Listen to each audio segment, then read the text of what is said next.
shakes us out to dry and hangs us on the clothesline. High, reach up high, reach, reach, reach, reach, reach. Pretend you're on the clothesline. If you have a baby, you can lift them out so they really feel that up. Mom's stretching is so good for relieving tension in the brain, which makes it easier for learning. I know, for all the units.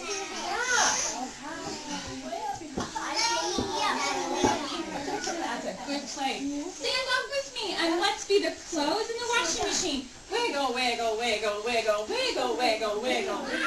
We are clothes in the washing machine. We wiggle and we giggle until we are clean. Wiggle your head. Wiggle your shoulders.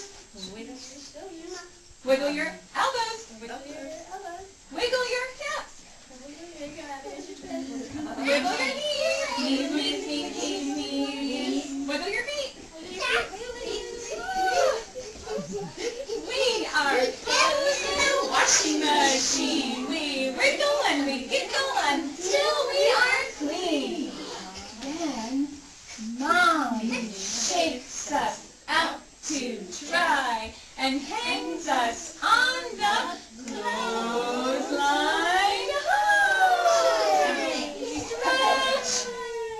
Stretch out. How about if the clothes are hanging really wide? Really wide on the line. Yes. We call this the grounder position. Really helps relieve more tension. Good. Yeah, it's good stretching. It's good for the brain. What if we had some more things that we could actually wash our clothes?